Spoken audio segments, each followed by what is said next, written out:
Hello, and welcome to Hindsight 101, where you'll learn about things that will help you in everyday life. Now, before you board a plane, here are 10 things that you need to know.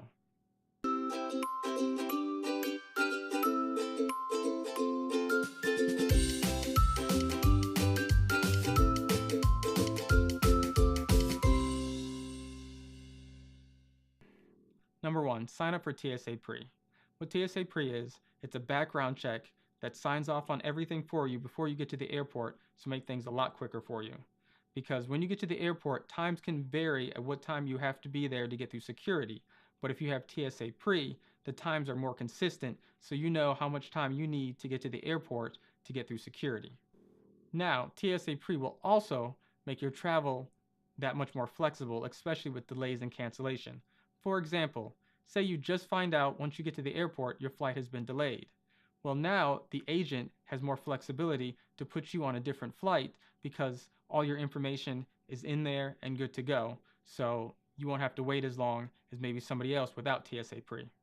Now you can register for TSA Pre at any airport, or you can initiate the process online to schedule an in-person interview. Also with the in-person interview, you'll have a background check and fingerprinting, and this is done at an enrollment center. Number 2, now that TSA Pre is out of the way, let's go to the airline website and sign up for one of their accounts. The reason why you want to do this is because it'll link your ticket to that account, so if anything happens, they can notify you a lot quicker because they already have your information in the system. Also, if any changes or anything needs to be made, all your information is there, so it makes it a lot quicker for you to get things done. Number 3, now that you have your ticket, make sure you go online at least 24 hours in advance and check in. Once you check in, you can print your boarding pass at home, or you can wait till you get to the airport and do it at one of their kiosks. Number 4, it might be small, but it's important. Make sure you select your seat while booking your ticket. You never want the airport picking your seat for you because you never know who they'll sit you next to or wedge you in between. You might get the most uncomfortable seat ever, so at least you'll have a little say in it. Number 5, you're on your way to the airport and you're going to need to check in, and you may need to check a bag. So make sure you get there at least 45 minutes in advance. Now this does vary between airports, so make sure you know ahead of time what time you need to be there so you have no issues. Now that we have all that out of the way, let's talk about packing and how that affects any connecting flights. Number 6, try to pack a small carry-on bag and a book bag or a purse.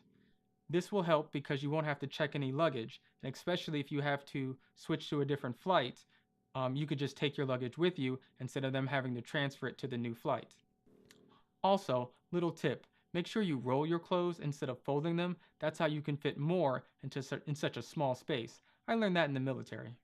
The best thing about not having to check in luggage is you get to avoid fees, you don't have to wait at the counter, and you don't have to go to baggage claim.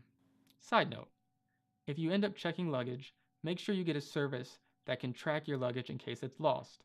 For example, mystufflostandfound.com is a service you can use. I've never used them, so I'm not recommending them, but as an example, I'll put the link down below. And basically what they are, they'll give you a tag that has a website and all your information on it. So if someone finds it, they can go to that website, enter their information in, so you can call them, email them, or an address where you can find your luggage.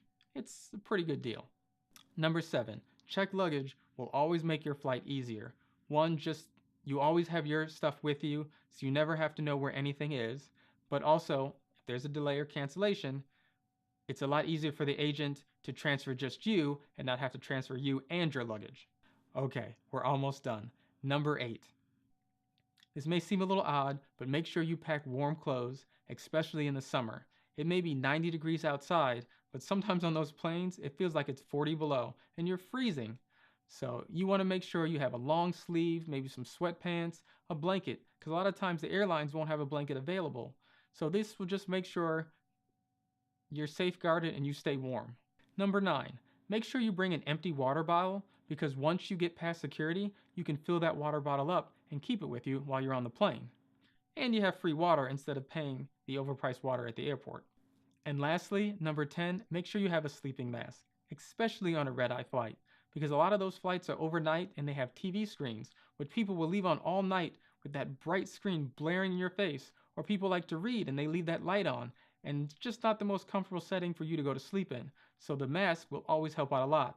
And noise canceling headphones and earplugs may not be a bad idea either.